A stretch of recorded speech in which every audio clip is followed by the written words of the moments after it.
Dr. Awasthi has held academic appointments at prestigious institutions, including Harvard Medical School, contributing to fundamental advances in T cell biology in autoimmune and infectious diseases.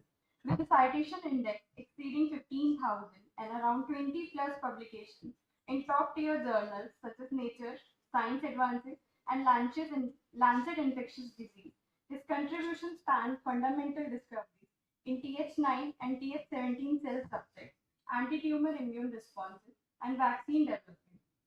Dr. Avasthi is honored with the GN Ramchandran National Bioscience Award, the CDRI Award for Drug Discovery, and the Young Scientist Platinum Jubilee Award. He also served as the Secretary General of the Indian Immunology Society and Executive Council member of the Federation of Immunological Societies of Asia Oceania. Today, Dr. Avasthi will be enlightening us with the clinical trials and future trends in epigenetic therapy. On behalf of the Department of Biotechnology, Guru Hassan Vishwavidyalaya, I request Dr. Santosh Kumar to welcome him with a book.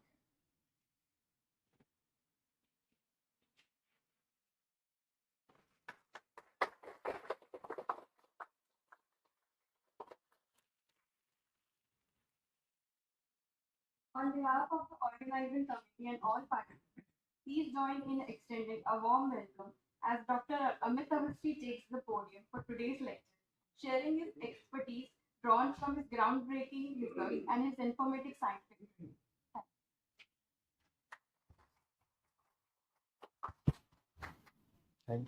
Thank you very much for your kind introduction. You guys are comfortable English, Hindi both, or okay, great.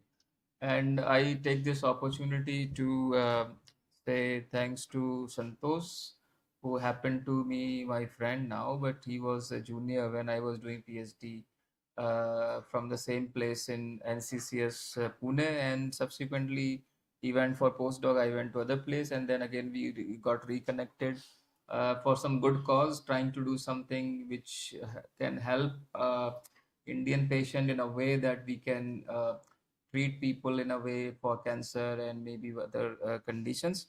So I will be trying to be as basic when I talk about the T cells.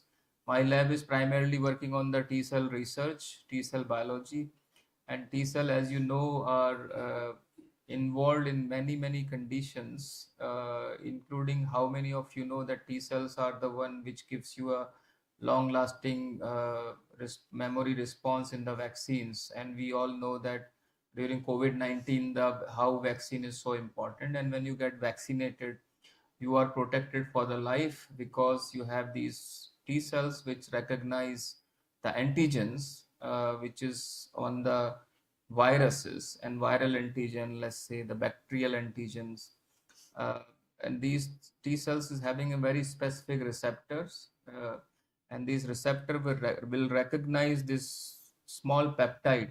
You know, these are the proteins.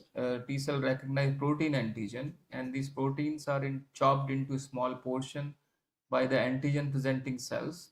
Uh, Antigen presenting cells, you may be knowing. How many of you know what are the antigen presenting cells? Yeah, so majority of the people know what are the antigen presenting cells. These are the cells which is myeloid origin, that contains macrophages, dendritic cells, and these cells actually take up the antigen through the process of phagocytosis, right? Once the cells actually engulf the bacteria, then these bacteria goes to phagolysosome, right? And in the lysosome there is acidic environment, and in the acidic environment there are enzymes which are activated in the acidic environment, and they cleave this bacterial protein into small portion of the peptides, and these peptides now bind to MHC molecule. How many of you know MHC molecule? These are the major histocompatibility complex, and these MHC molecule within this ER, and they actually bind to these peptide through a affinity. Affinity means that you have certain amino acid on the MHC molecule, and you have the peptide which is having certain amino acid, and they bind to each other because of this molecular interaction, and because of this affinity, these molecule bind to MHC and they travel from the cells to the cell surface.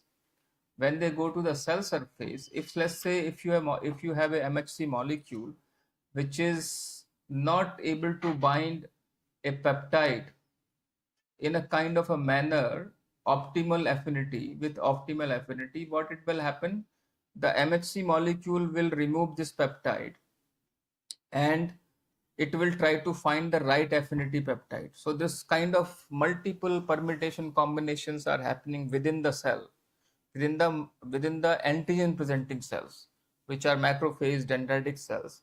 And once you have the proper affinity peptide which fits with the groove of MHC molecule, it gives a signal to take this peptide or antigen, rather we should say, to the surface of the cells.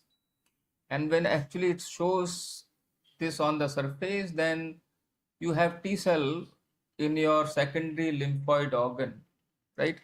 So the T cells which are in your secondary lymphoid organ, uh, what are the secondary lymphoid organs? Somebody can tell? Secondary lymphoid organ. What is the primary lymphoid organs and what are the secondary lymphoid organs?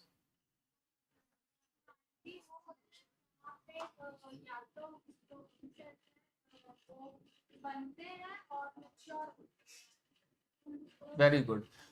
So she's saying the primary lymphoid organs are the one where these immune cells are being, precursors of these immune cells are generated or get matured. And for example, we have two primary lymphoid organs. One is the bone marrow, one is the thymus. The bone marrow, where all the precursor cells are generated from hematopoietic stem cells. So hematopoietic stem cells give rise to different lineage of the cells.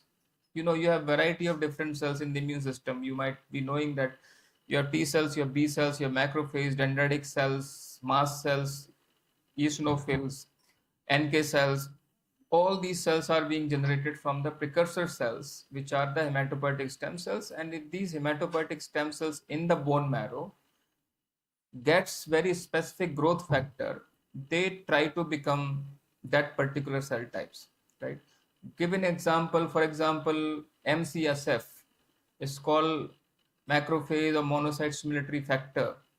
When you put these MCSF on the precursor cells, they become macrophages.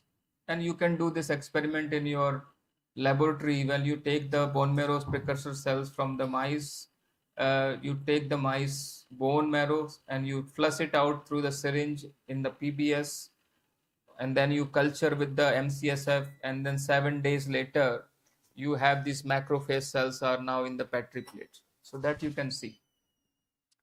Once you have these cells, some of the cells, which is a T cell lineage, goes from bone marrow to thymus, where they will get mature. When we say maturation means you have in the thymus, you have a very specific cell types which actually show your endogenous antigens. So all the antigens which your body is actually have as a protein, like brain antigen, lung tissue, they're all expressed in those thymic cells, and these thymic cells show these antigen to the T cells which come from the bone marrow. The moment they recognize these endogenous antigen, these T cells which will be now become eliminated because of the apoptosis. Otherwise, if these cells get selected, then you have autoimmune disease problem. Your cells will be recognized, right? So you have positive selection